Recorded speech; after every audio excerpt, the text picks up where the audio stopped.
Good morning. ఎలా ఉన్నారు అందరూ? బాగున్నారా? ఫస్ట్ టైం నా వీడియో చూసినట్లయితే please subscribe and welcome to my channel Sumana Subrahmanyam.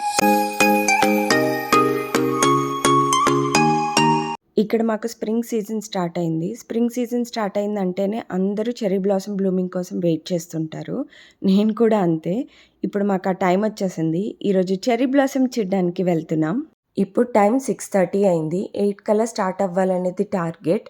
జానుకి food prepare చేసుకొని బ్రేక్ఫాస్ట్ చేసి రెడీ అయ్యి స్టార్ట్ అవ్వాలి. There she is. Meet my daughter Jaanu. Shock అయ్యి చూస్తోంది మార్నింగ్ లేవగానే నేనేం చేస్తున్నానా అని. యాక్చువల్గా జాను ఎర్లీగానే లేచేస్తుంది. ఇన్ఫ్యాక్ట్ జాను వల్లే అలవాటైంది నాకు ఎర్లీగా లేవటం అనేది. మేముండే సిటీలో చెర్రీ బ్లాసమ్ స్పాట్స్ ఎక్కువగానే ఉన్నాయి. మేము ఈరోజు వెళ్ళేది హై పార్క్కి. కార్లో వెళ్తే 1 అవర్, బట్ పార్కింగ్ దొరకడం అనేది కష్టం.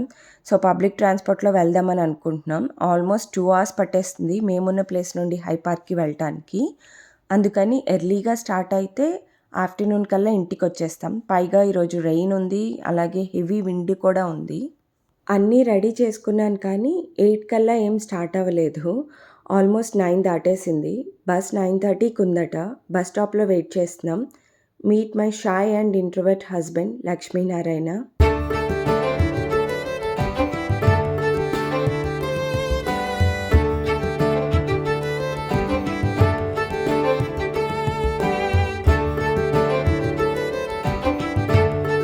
కార్లో బేబీ సీట్లో కూర్చోడానికి ఎక్కువగా ఇష్టపడదు కానీ బస్లో 1 అవర్ జర్నీ బాగానే చేసింది. ఏం ఇబ్బంది పెట్టలేదు.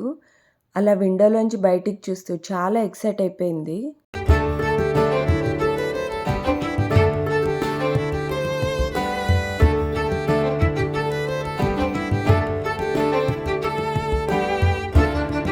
ఆల్మోస్ట్ హాఫ్ డిస్టెన్స్ వచ్చేసాం. ఇక్కడి నుంచి సబ్వేలో వెళ్ళాలి.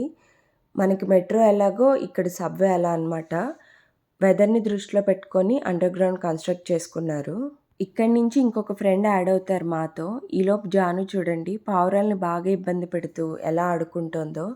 పావురాలన్నా, బర్డ్స్ అన్నా, డాగ్స్ అన్నా బాగా ఇష్టపడుతుంది.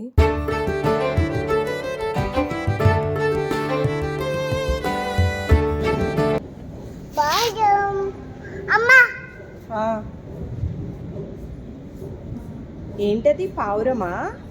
పావురం ఏమంటుంది చెప్పు. పావురం ఏమంటుంది?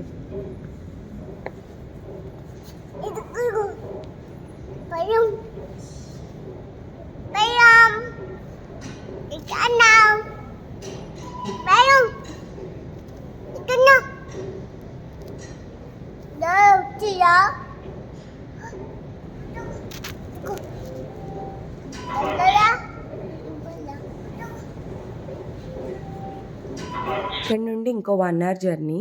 ట్రైన్లో కూడా ఏమి ఇబ్బంది పెట్టలేదు. ఫుల్గా తిరిగి ఎంజాయ్ చేసింది. మనకి ఇండియాలో ఏసీ వెంట్స్ ఎలాగో ఇక్కడ ఇలా హీట్ వెంట్స్ ఉంటాయి. వెదర్ ఆల్మోస్ట్ -20 అలా ఇంకా తక్కువగానే రీచ్ అవుతుంది కాబట్టి ఇలా బస్సెస్లోను, ట్రైన్స్లోనూ ఉంటాయి.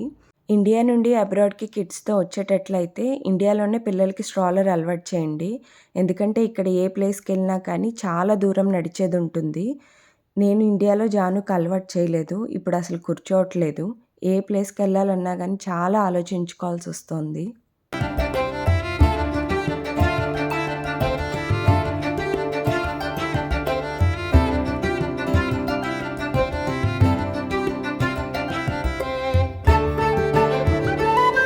రీచ్ అయ్యాం హై పార్క్కి. చూసారా అసలు పార్కింగ్ స్లాట్సే లేవు. చాలా పెద్దది ఈ హై పార్క్. మినిమం 3 అవర్స్ పడుతుంది మొత్తం నడిచి చూడడానికి. ఇలా పార్క్ స్టార్టింగ్లోనే కిడ్స్ పార్క్ ఒకటి ఉంది. Jaanu almost 1 hour time spend చేసింది. బ్రతిమలాడి తీసుకొచ్చాను దాన్ని. నాలా ఎక్కువ దూరం తిరిగి నడిచే ఇంట్రెస్ట్ లేని వాళ్ళు ఇలా టాయ్ ట్రైన్లో ఎక్కి ఎక్స్ప్లోర్ చేయొచ్చు ఈ హై పార్క్ని. చాలా బ్యూటిఫుల్గా ఉంటాయి ఈ చెర్రీ బ్లాసమ్ ట్రీస్. కొన్ని వైట్ కలర్లో, కొన్ని పింక్ కలర్లో ఉంటాయి. ఇక్కడ ఫ్రెండ్స్ అండ్ ఫ్యామిలీస్తో వచ్చి పిక్నిక్ లాగా టైం స్పెండ్ చేస్తూ ఉంటారు. చాలామంది పెద్ద పెద్ద కెమెరాస్, డిఫరెంట్ కాస్ట్యూమ్స్తో వచ్చి ఫొటోస్ తీసుకుంటూ ఉంటారు. మేము పెద్దగా డిఫరెంట్ కాస్ట్యూమ్, పెద్ద కెమెరాస్ తెచ్చుకోలేదు కానీ బట్ ఫొటోస్ అయితే తీసుకున్నాం.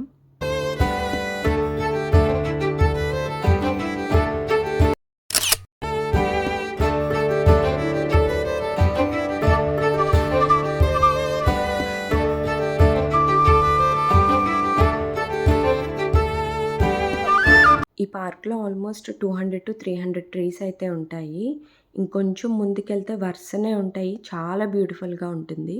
కాకపోతే మేము వచ్చి అప్పటికి 2½ అవర్స్ అయిపోయింది. Almost afternoon. వెదర్ డౌన్ అయిపోతుంది. విండ్ ఎక్కువగా ఉంది. సో, ఇంక మేము రిటర్న్ స్టార్ట్ అయిపోయాం.